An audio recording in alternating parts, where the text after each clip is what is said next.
Bonjour à toutes et bonjour à tous. Voilà, je sors du Conseil des ministres et dans quelques instants, je vais me rendre à Longjumeau, dans une PMI, pour rencontrer des parents, des enfants, des professionnels, pour annoncer une décision importante que nous venons de prendre sur le congé paternité.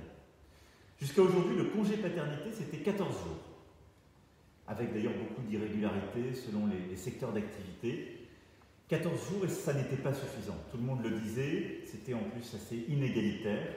Et donc la décision que nous prenons, elle est simple. Nous allons porter le congé paternité à 1 mois. 1 mois au sein desquels il y aura 7 jours obligatoires pour chaque jeune papa. Alors cette décision, c'est une avancée et elle est liée à votre mobilisation pour beaucoup d'entre vous et aussi à tout le travail qui a été fait ces derniers mois. En effet, c'est d'abord et avant tout une mesure qui est favorable à l'égalité entre les femmes et les hommes. Et c'est là-dessus qu'il y avait une très forte mobilisation et je la salue. Lorsque l'enfant arrive au monde, il n'y a aucune raison pour que ce soit juste la maman qui s'en occupe.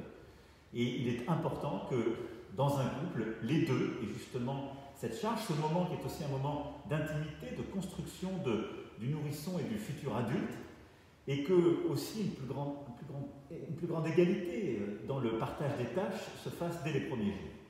Et donc cette mesure du congé paternité, elle est extrêmement importante dans tout le travail que nous menons depuis le début du quinquennat pour une plus grande égalité entre les femmes et les hommes.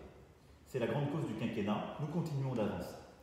Et puis la deuxième chose, c'est qu'il y a 1 an, j'avais installé une commission, la commission Cyrulnik, du nom de Boris Cyrulnik, et il y avait beaucoup d'autres spécialistes à ses côtés, sur ce qu'on a appelé les 1000 premiers jours. Comment faire dans notre pays pour que les 1000 premiers jours de la vie d'une petite Française, d'un petit Français, d'une personne qui naît sur notre sol se passent le mieux possible pour son développement au futur.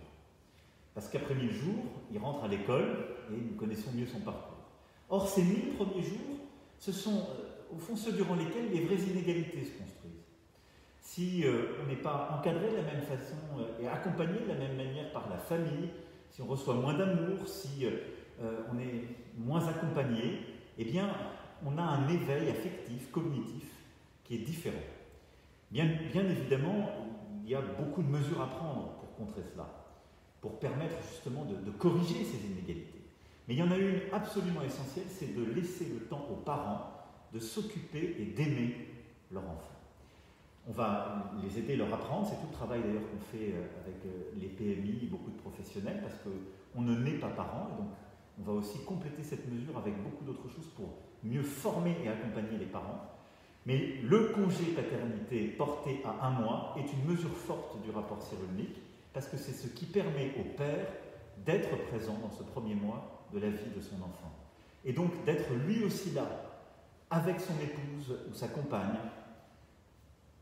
et de pouvoir partager véritablement la charge, l'engagement, de pouvoir être disponible pour donner son affection. Donc voilà, je dirais, les principales explications de cette mesure importante et de cette décision.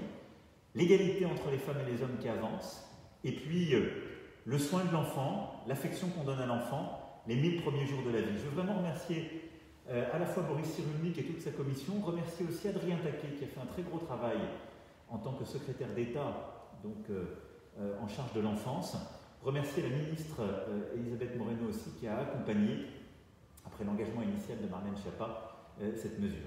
Voilà, merci à toutes et tous, et donc on annoncera officiellement dans quelques instants cette belle mesure, ce beau progrès, et qui permettra, je l'espère, je le crois, de vivre plus heureux et d'avoir aussi des enfants plus heureux. Merci à vous.